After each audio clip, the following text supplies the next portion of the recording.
సమర్పిస్తుంటే వెంటనే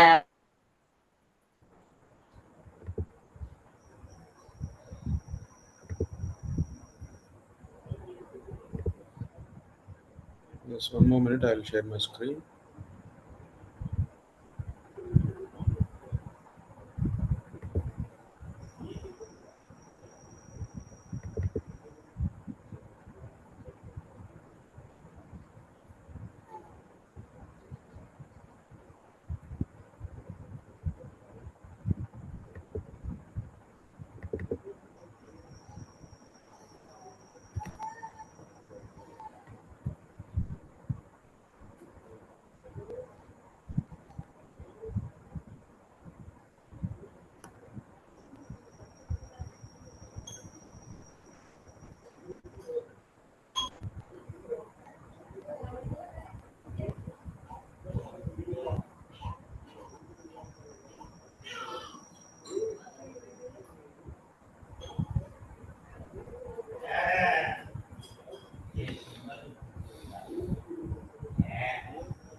Okay, hope my screen is visible now. Okay, so yesterday we done with the gas cylinders rules, then we boilers, then we entered into workman compensation rules as well as act.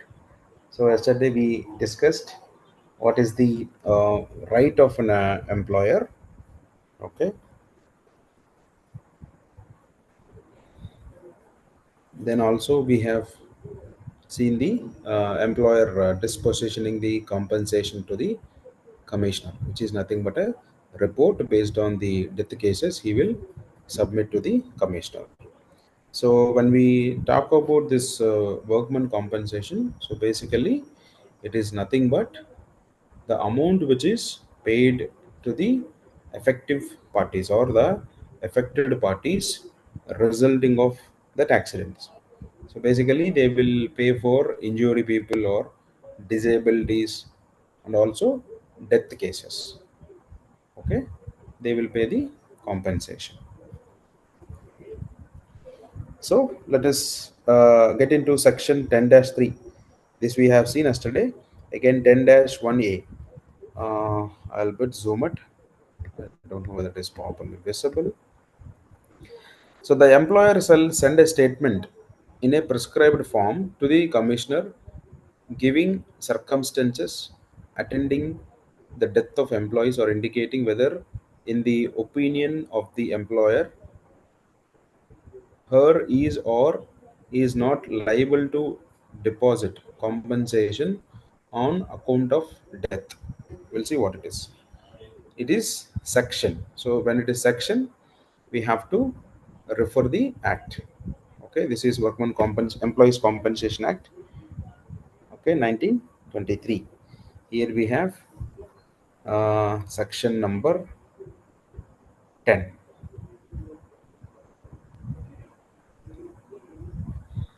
So it is referring to section 10A dash 1, which means this specific requirement. What it is talking about: power to require from employers statements regarding the fatal accidents. When I say fatal accident, it is nothing but a death case. Okay, so where the commissioner receives information from any source that employee has died as a result of an accident arising out of and in the course of his employment, he may send by registered post a notice to the employee's employer requiring him to submit within 30 days of the service of the notice a statement in a prescribed form giving the circumstances attending the death of the employee and indicating whether the opinion of employer he is or is not liable to deposit compensation on the account of death. In the sense, he can give a statement that I am not going to be liable. For example, intentional involvement, that's where I used to say that anytime. So the company will always try to save side, because the compensation, it is a money. End of the day, it is painful for the company as well. So always they try to prove that we have given every training, we have given all the safety related equipments, he is not followed, resulting he got died. So they try to, SO should be in a safer side. We have to keep the all the documentation ready, whatever the training programs, whatever the investigations, whatever the records which are required, or if you identified any specific hazard, so those specific communications also you should have to maintain a file, so that we can safeguard ourselves. Okay. So when I say if he is not liable, so he can claim that. In other case, if he feels okay, he is liable, opinion that he is liable to deposit compensation, he shall make the deposit within 30 days from the service of notice. One thing, he can give a statement that he is not responsible for the death. If he feels he is liable, so within 30 days he has to deposit that money. If the employer is opinion that he is not liable to deposit compensation, he shall, his statement indicates that the grounds on which he disclaims the liability. So when I say grounds, what are the reasons, or what are the uh, uh, information, on what basis he is saying that he is not liable. So he will give the reasoning, saying that I have all the controls in place, he himself disabled the controls, resulting he met with an accident, he got died. Okay. Where the employer has so disclaimed the liability, the commissioner, after such inquiry as he may think fit, may inform by the dependents of the deceased, and that is open to the descendants to prefer a claim for compensation, and may give them such further information as he may think to fit. So once the he receives the information from the owner or the employer, then he will pass that information to the dependencies of the person. Okay. Next, then other requirement, the employer shall send a notice to the concerned authority regarding any accident occurring on his premises which result in death or serious bodily injury within 7 days of the death or serious bodily injury.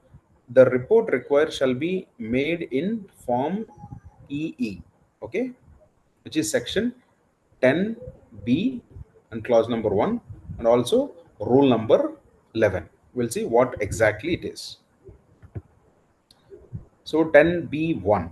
So when I say 10b1, all these things will comes in 10b, section number 10b, and the clause number 1, where by any law of the time being in force, notice is required to be given to the authority by behalf of the employer of accident occurring on his premises which result in death, serious bodily injury. The person required to give a notice shall within 7 days from the death or a serious injury send a report to the commissioner giving the circumstances attending the death or serious bodily injury, and provide that where the state government has to prescribe the person required to give notice by intended of sending such report to the commissioner and send it to the authority to whom he required to give the notice. When the explanation seriously bodily injury means an injury involves or in all probability will involve the a permanent loss of use of or a permanent injury due to any limb or permanent loss of or injury to a sight or hearing or a fracture of any limb or enforced absence of injured person from work a period of exceeding 20 days, that is serious injury. Any fracture, loss of sight, loss of hearing, fracture or permanent loss, or a person is not able to attend the duty a period of exceeding 20 days. More than 20 days he is not able to attend the duty, that will be considered as a serious bodily injury. Now we'll see rule also.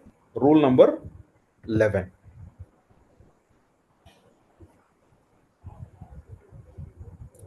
Report of fatal accidents.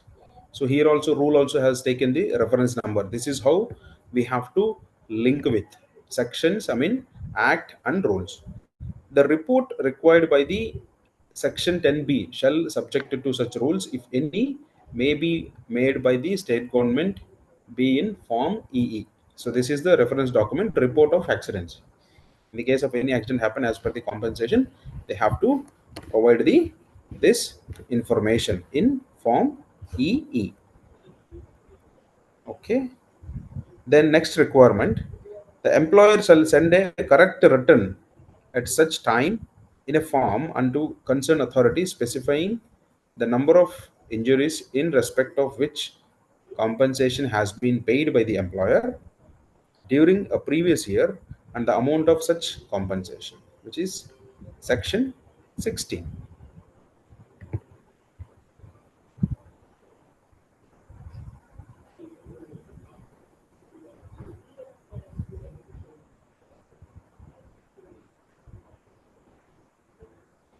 Okay, returns as to compensation.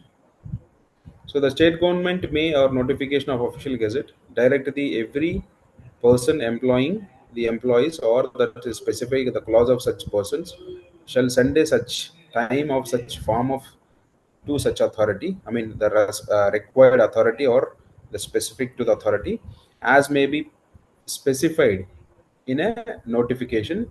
A correct return specifying the number of injuries in respect of which compensation has been paid by the employer during the previous year and also the amount of such compensation together which a particular, so that the compensation as the state government may direct. If the state government asks for any such written filing or returns compensation you have paid, they have to provide the information. That's all. Then whoever fails to maintain a notice book or fails to send to the commissioner a statement or report or fails to make returns or fails to inform the employee of his rights to a compensation shall be punishable within a fine of which not less than 50,000 rupees. So if they fail to inform, maintain a notebook or a report, then he will be penalized a maximum of 50,000 rupees. That is a straightforward. Where an accident occurs in respect of which liability to pay compensation in this act or arises, a claim of such compensation may, subject to the provision of this act, be made before the commissioner. Okay, this is also a requirement. The compensation to be paid as per the regulations. We'll see section 22,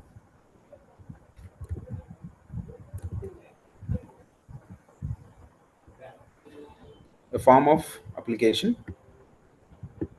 Okay, where an accident occurs in respect of which liability to pay the compensation under this act arises, a claim for such compensation may be subjected to the provisions of this act be made before the commissioner. A subject to provision of the subsection 1, no application for the settlement of any matter by commissioner other than an application by the dependent or dependents for compensation shall be made unless until some question has arises between parties in connection with this which they may have been unable to settle by the agreement. So until unless the dependencies have not raised any application or question, so the commissioner will not involved in the compensation part. An application to the commissioner may be made in such a form shall be accompanied by such fee if any may be prescribed and shall contain in addition to any particulars which may be prescribed the following particulars. One is the concise statement or circumstances which application is made to relief or order which of applicant of claim, and also in the case of claim of compensation against an employer, date of service of notice, and also accident on the employee, and also in such notice has not been served in due time, the reason of such omission. So they have to give the in application where he is working, which employer, on which date that accident has happened, and also they have to do on timely basis. Otherwise, they have to give the omission why they have not able to submit. And except in the case of an application by dependents for compensation of concisi, the statement matter which agreed as, and also of those which agreement has not been come to. Sometimes if you are not giving the application, they may not able to take action as well.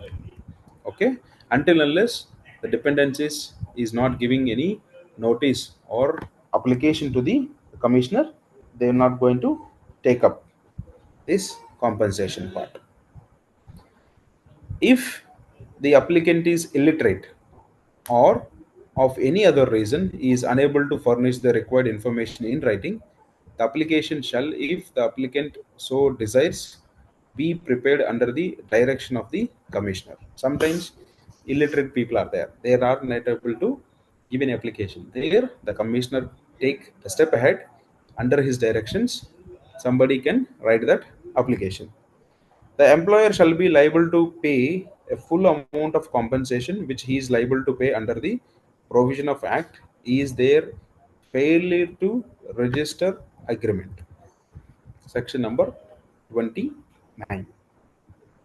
So, effect of failure to register the agreement.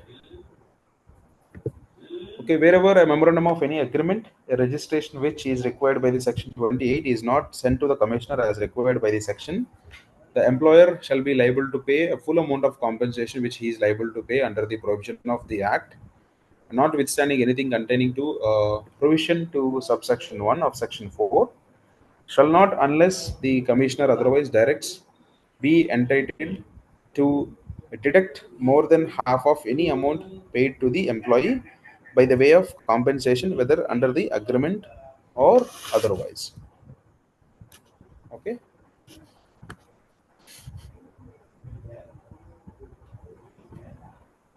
So, effect of failure of the agreement. If they are not having any agreement or against the compensation, so here they have to withdraw or notwithstanding anything contain the provision subsection 1 of this number 28. So registrations of the agreement, this we see then so that we can understand better.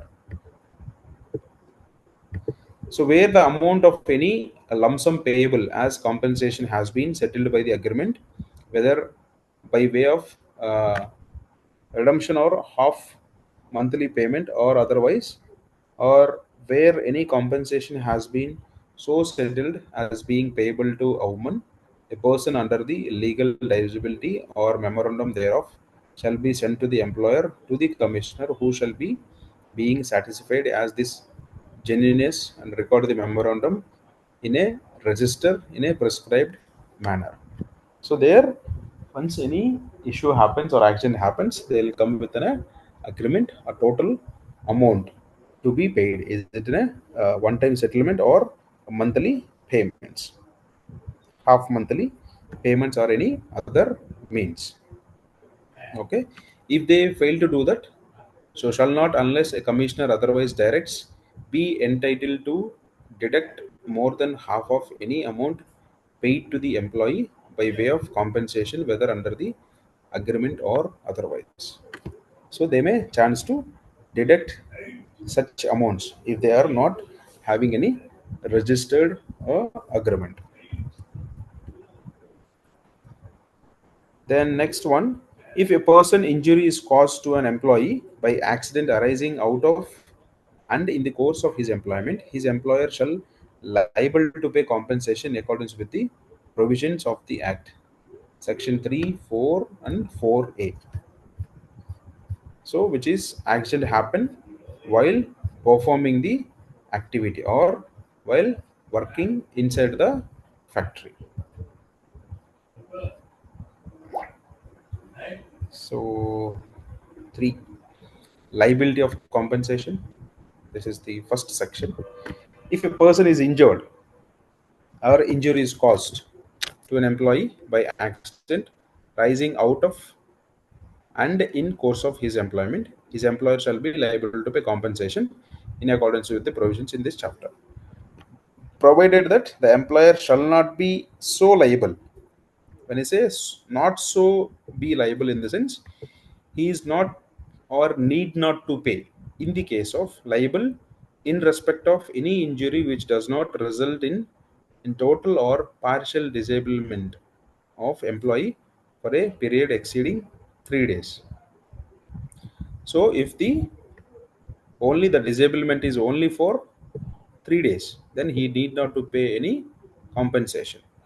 In respect of any injury not resulting in death or permanent total disablement caused by an accident which is directly attributed to the employee having been at the time thereof under the influence of drink and drugs.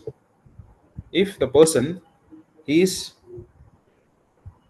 doing the activity under the influence of drinks or alcohol, he may not or he is not liable to pay any compensation. Any willful disobedience by the employee, willful disobedience in the sense there are safety controls in place, intentionally if they are bypassed it, resulting that there is an accident, in such a case also they are not supposed to pay, or the employer is not liable. Order expressly given or rules expressly framed for the purpose of securing the safety. One is systems, practices, and procedures are in place, but the employee is not followed, resulting he is met with an accident. Then the employer is not responsible to pay the any compensation. And the willful removal of disagreed of employee of any safety guards, other devices which may knew to have been provided for the purpose of safety.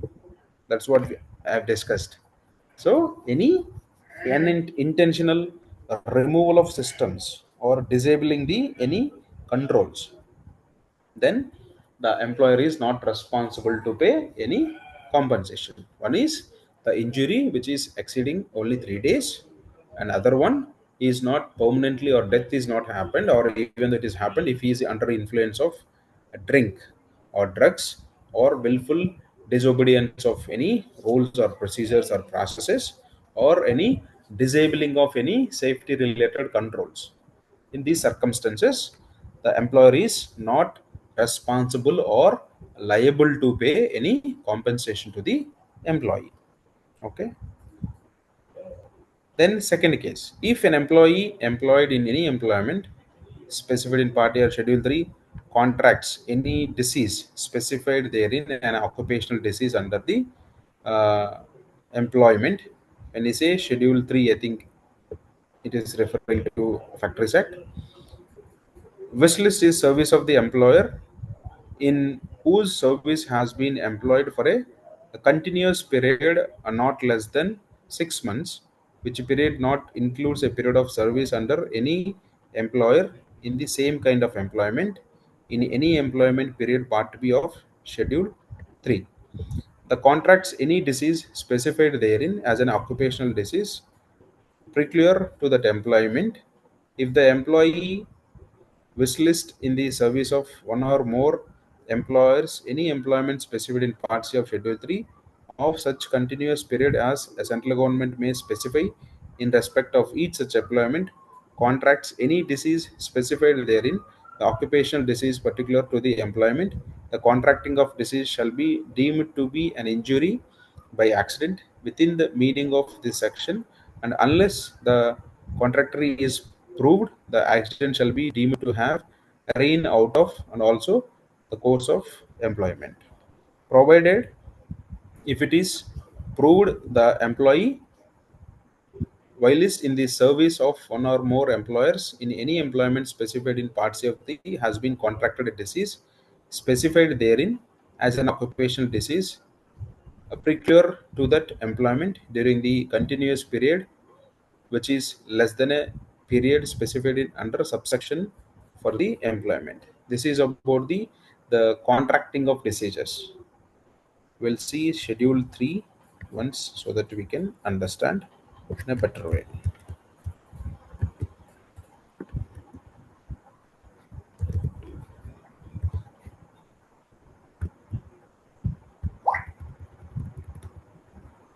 Sorry.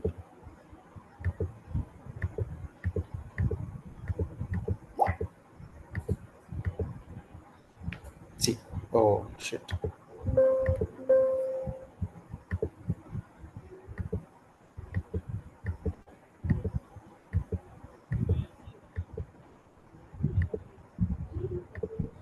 List of occupational diseases. One is part A, employment, infectious and also parasitic disease contracted in an occupational where there is a risk of contamination. All work involving exposure to health and laboratory, and also all the works involving exposure to veterinary, etc. Diseases caused by the work in compressed air, all work involving exposure to risk concern, diseases caused by lead and toxic components, poisoning by nitrous fumes, and part B, diseases caused by phosphorus, mercury, benzene, nitrous, and amido acids or chlorium. Okay, these all list of diseases. And parts B, it is biobagosis, okay, silicosis, anthroposis, asbestosis, working involve of risk of exposure where they work in any coal or cement industries or mines, etc. Okay,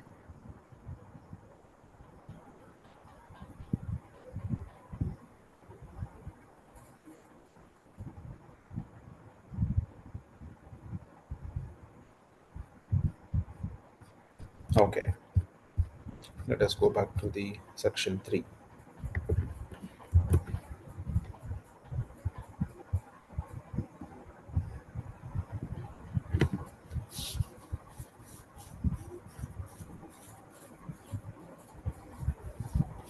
Okay.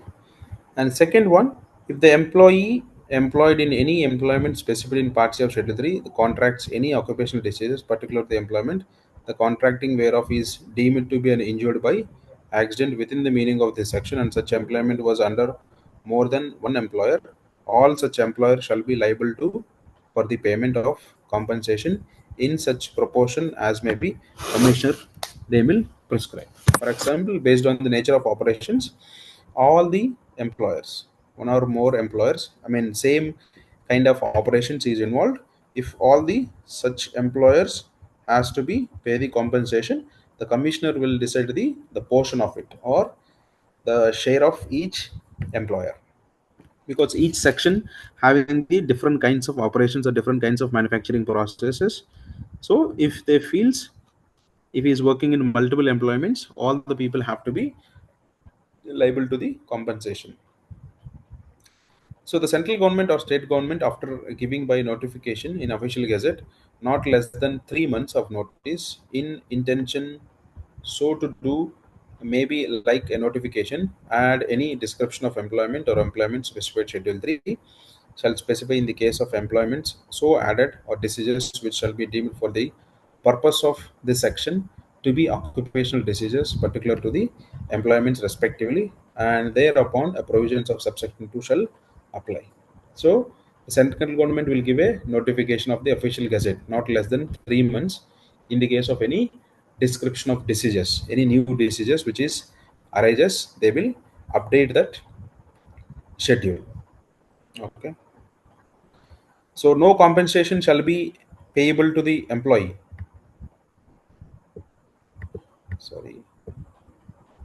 No compensation shall be payable to an employee in respect of any disease unless a disease is directly attributable to a specific injury by the accident arising out of and course of his employment.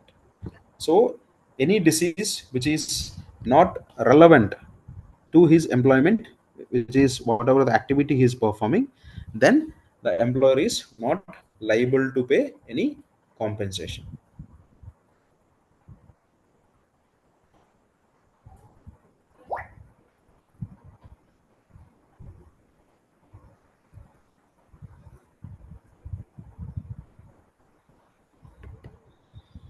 Nothing. Nothing herein contained shall deem it to be confer any right to the compensation on employee in respect of any injury if he has instituted in a civil court or suits for damages in respect of injury against the employer or other opinion, and no suits for damages shall be maintained or maintainable by employee in any court of law in respect of injury if he has instituted a claim to compensation in respect of injury before a commissioner, or if any agreement has been come to between an employee and his employer providing for the payment of compensation in respect of injury in accordance with the provisions of this act. Okay, it is nothing but going to the courts for the penalization. Then amount of compensation. So how much compensation has to be paid?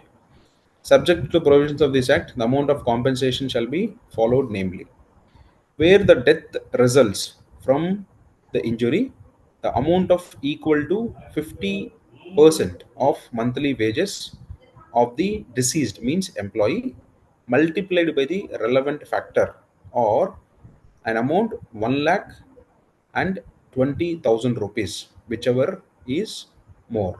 So we'll see the multiplication factors. In the case of any death happens, an amount equal to 50% of monthly wages. So how much? Where the death results multiplied by the relevant factors, or 1 lakh 20,000 rupees, whichever is more. You may think, sir, it is very less. You maybe you would have seen paying 20 lakhs, 30 lakhs, 1 crore rupees and all. So but as per the legal, it is the basic pay. Over and above, they will demand for more. That is happens in the general this thing. Okay, as per the law, that is the amount. And where the permanent total disablement result from the injury, an amount equal to the 60% of the monthly wages. And it's a 60% of the monthly wages multiplied by the factor, or 1 lakh 20,000 rupees, whichever is more. Whichever is higher, that amount has to be paid. Okay. Provided the central government may give notification official gazette from time to time, enhancement of amount of compensation of clause A and B, these two. Example, explanation. For the purpose of clause A or clause B, the relevant factors in relation to an employee means a factor specified in second column of schedule 4 against the entry in the first column of the schedule, specifying the number of years which are the same as the employed years of the age of employee on his last date birthday immediately preceding the date on which a compensation fell due. So we'll see the schedule 4, what exactly it is.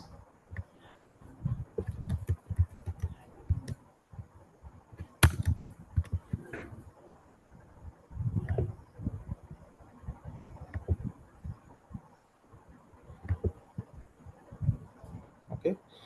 Completed year of age on the last birthday of the workman immediately preceding the date of which the compensation fell due. These are the factors. This is the age. Okay. Not more than 16. The age factor, age is 37. This is the multiplication factor. So they will simply multiply. For example,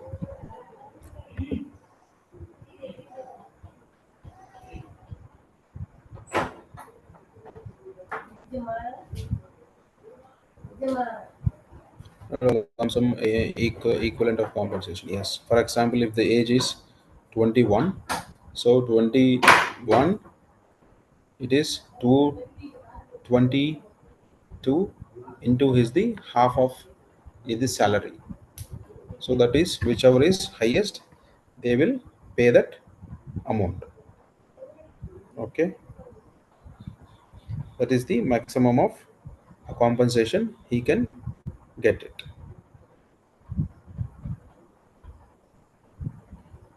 So, for example, if I take an age of If we take age of 25, so where the factor is 216.91 into his half of the monthly salaries, I assume 15,000. So how much he will get? 3 lakhs.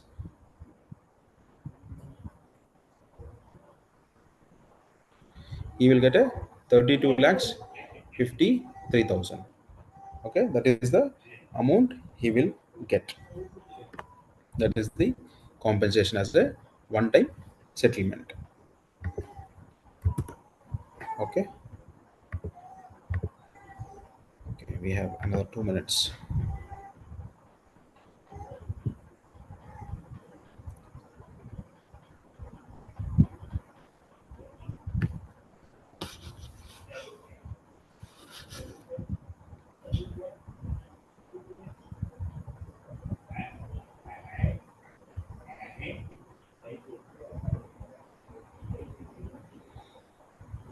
Okay, there we see the in the schedule 4.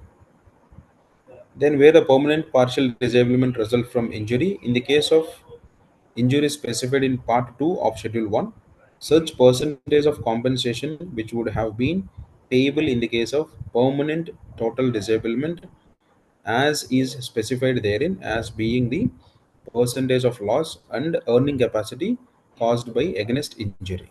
So again, percentage of loss, that is also one thing where we could see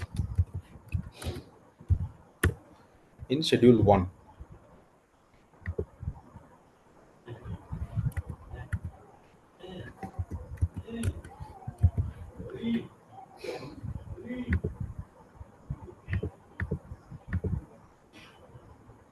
See, this is the schedule. List of injuries deemed to result in permanent total disablement. When it's a permanent total disablement, he lost completely, or he may lose the earning capacity due to this loss. One is loss of both hands or amputation at higher sides. So the percentage of loss is 100%. Loss of hand and foot 100%. Double amputation through a leg or thigh, or amputation through leg or a thigh on more one side, and a loss of other foot 100%.